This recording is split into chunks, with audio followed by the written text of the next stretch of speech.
Well, good morning. Good morning to Giving Tuesday. And you're probably wondering what Tom Goodall and I are doing, sitting out at a Little League park in the Presidio. But today is also a giving day for our students. We have students that are going to be doing a lot of work out here. I got my work gloves on. I'm going to work. Tom's got his gloves. And but they're going to be doing work at this Little League park for the county, and it's what we do every year. We've been doing it for 4 or 5 years now, and just a wonderful kind of give back. We're just so thrilled to celebrate 100 years of St. Augustine High School, and it's kind of like us giving back to the community a little bit, because the community has been just so amazing to us.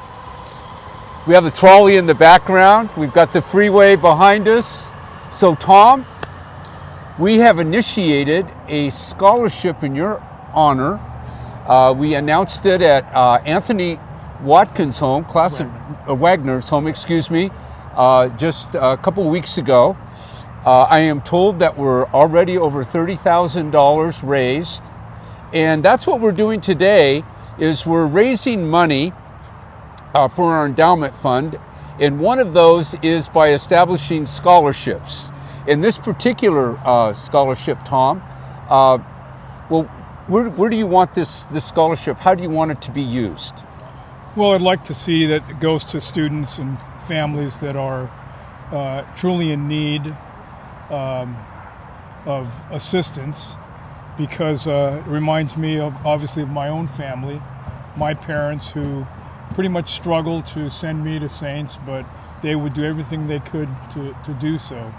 And so those students, again, who want this experience, they should have that opportunity, because it was a wonderful opportunity for me. It made, I wanted to go to Saints. So I was like in 7th grade. It's the school where I wanted to attend. And I'd like to see those students who have that same passion to come to our school, have that opportunity. So your legacy goes back a few years. You first started in 1968, I believe. Yes. Graduated in 72. And then you put a 45-year career of teaching at Saints and administering to Saints. And, you've been there 5 decades. I know it seems like probably yesterday that this all started, but I've been there not even half the time you've been there.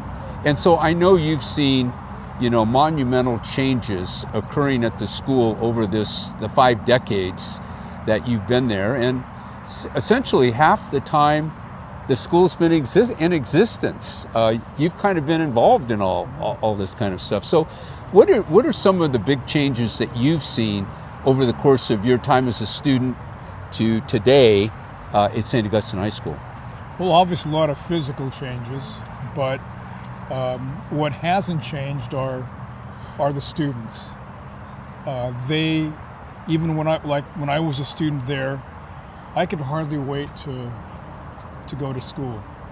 And when you're young, it's like the last thing where you want to be is at school. But Saints just gave you that.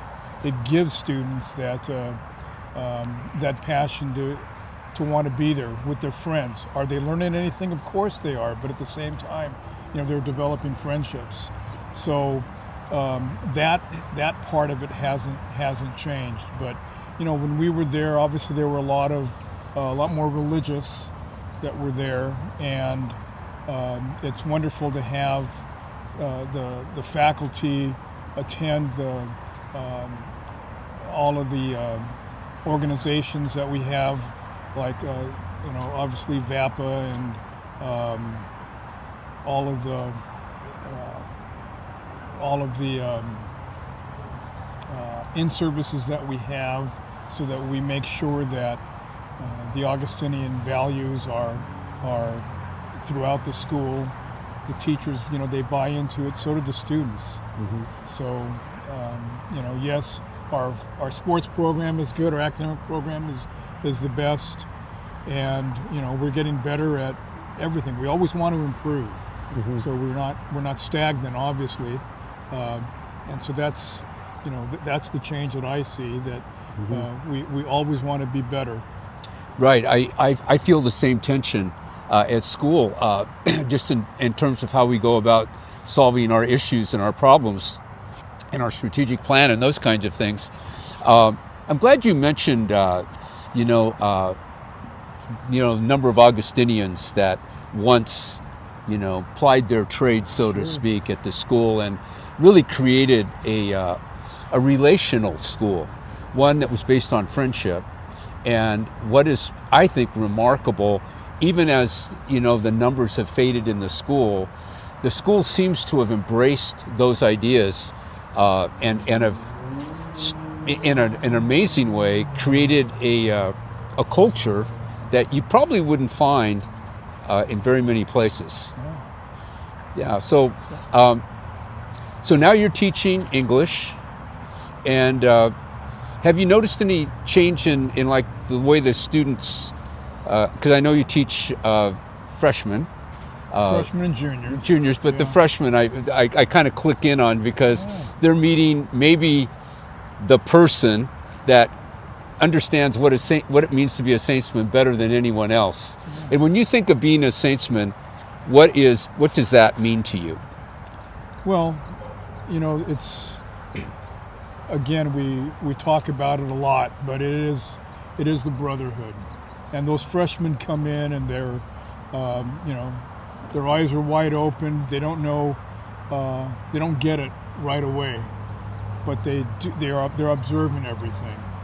And what they observe are, the upperclassmen, and they see the camaraderie that goes on. They see, they go to the rallies, they go to the games, and they start to embrace that tradition. And that's what's special. And so all of a sudden you see these students who come in a little quiet, they don't want to take that step forward, but eventually they do. And they come to, they figure it out. They go, this is pretty good. I love this. And then, we do hear those parents that tell us, and I know you've heard it, my son can hardly wait to go to school. He wants to get up and he wants to hurry up and go to school. Right. And we don't know what it is, because there's that mystique that takes place behind those walls. And to try to define it, I don't want to say it's impossible, but how do you define it? And what you define is, hey, they're just having a great time and learning at the same time. But they love being together. Right. Well, we call it the Saints experience, and I don't really know where that came from or when it first came into popularity, but we know it's all an individual experience. But it's experienced in a brotherhood kind of atmosphere where they feel, I think, loved, respected. It doesn't seem to matter whether you're an athlete or an artist. You play the horn in the band, whatever it is, you're an accepted person in the community. And that's what we're all seeking, right? Is acceptance. And Ed, it doesn't stop there. At some schools, graduation, and they're gone. That's it. Right. But you see our students, and they either come back or they're doing something outside of the school, but they stay together. I know even with my own son, all of his buddies, even the ones with whom he went to college, he still hangs out with his classmates. And I'm the same way. I still, I play golf with a couple of my classmates. I know you do. And we don't know what happens, but we stay together.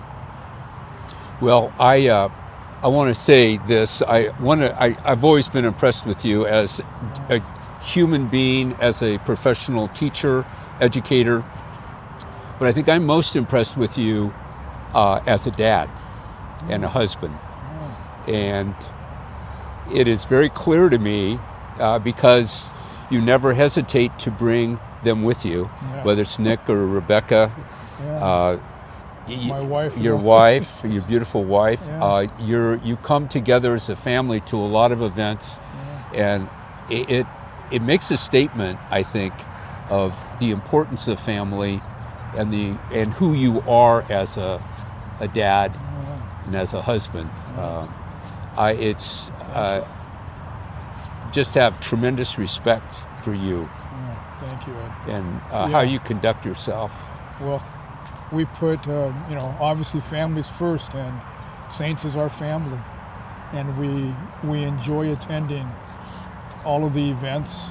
We enjoy being at the school. Even my daughter, who's a graduate of OLP, she's closer to the Saints community than she is her own high school community. But it's in our blood. I know. It's obvious. It's obvious. Well, I really appreciate you taking time. I know you want to get to work with these kids, of course. and do this service. Yeah. But we're going to raise some money on behalf of your good name and all those years that you have given to the school, which is it's an amazing commitment. I look at that and I go, this is what the world needs more of is commitment to the right values. And your life has demonstrated, I think, to the community, especially to me, that's your commitment. And that's why you're there, and that's why, it all works so well at the school. Before we break, I just want to say a couple of words about what we're doing. Many of you might not know what an endowment fund is, but it's a restricted fund that goes to help underserved boys attend our school. And we are we're somewhere, I think at the end of the year, we're going to be somewhere around $15 million. Since 2018, when we initiated this drive, we've been raising about $2 million a year for the endowment, and Tom's endowment right now, as I said, it's a little over 30,000. Today, what we would love to do is get it over 100,000, because in that case, it's a scholarship with his name on it. It's permanent, and it'll be there in 500 years. So it'll be the Tom Kudal Class of 72 scholarship. So please think about this today. The last couple of days has been, we started off with Thanksgiving, but then it's a lot of consumerism, a lot of that kind of thing going on. And I think today is thinking about other people and making the world a better place. And you can certainly do that, because St. Augustine High School does that every day of its existence. So thanks, Tom, for being with us. Thank you. Thanks. And have a good day, and we'll have a good day as well. All right. Thank you, Ed. Thank you.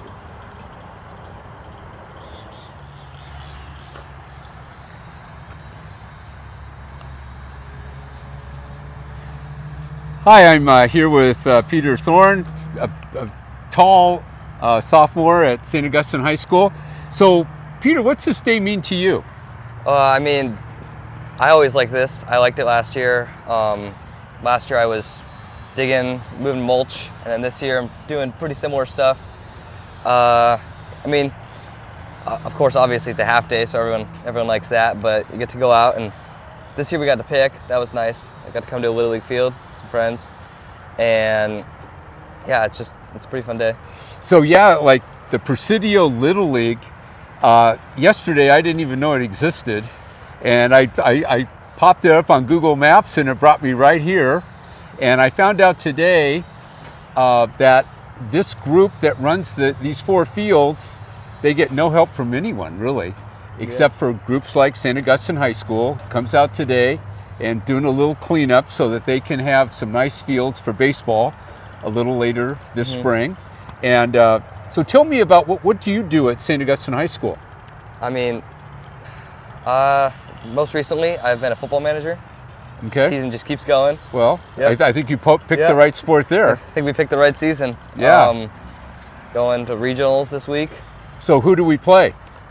It's a Catholic school, I believe. I can't remember the name. St. Bonaventure up in Ventura. It is. And do you know when we play them? We're playing Saturday, 6 o'clock. 6 o'clock Saturday. And if we win, do you know what the repercussions of that would be? Play another week.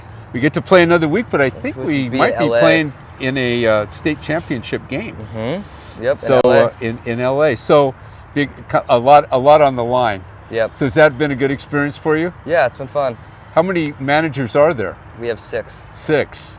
Do you have a specialty, or do you just kind of do it all?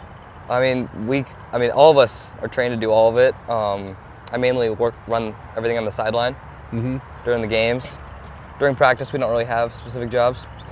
So do you know Mr. Goodall? Mr. Goodall, yeah. Yeah. And did you know that we're starting a scholarship in his name? Really? We are. Not know that. Yeah, we did. And just a couple of weeks ago, we announced it, and we're off and running. We've already raised over $30,000 for the scholarship. What would you say about Mr. Goodall as an English teacher in your life? Well, first day, he does seem a little bit harder than he is. Kind of seems pretty hardcore first day, but as you get to know him, you start getting more stories. Class becomes more fun. It is a challenging class. It's not like your easy 100%, but that's good. I mean, classes like that are pretty boring. Right. So I always enjoyed like when I read the stories, and then we would get like a story from Mr. Goodall about something related to that that happened to him. Those are always fun. So how's your writing improved? Well, I'm in Chester now. I did do better on the benchmark than I was thinking I would, or than some of like the average score. So that I think showed that at least some. Yeah. So you feel like you're making progress. Yeah. Well, good. Well, it's a pleasure seeing you out here today. Yep. Good handshake, by the way. Good Statesman's handshake. And I don't want to keep you from your work. It looks like your pals over here are doing all the work. Yeah. You're doing all the talking. Sorry, Carson. Sorry. I had to leave. Have a good day. Yeah. All right.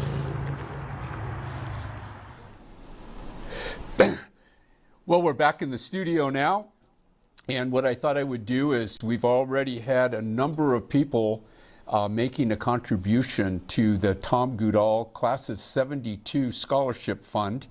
And I'd like to give a shout out to each one of them and a heartfelt thank you. And hopefully these people will encourage you to also step up and help with this really important scholarship that will go to help underserved boys in Catholic schools in the urban areas of San Diego come to Saints.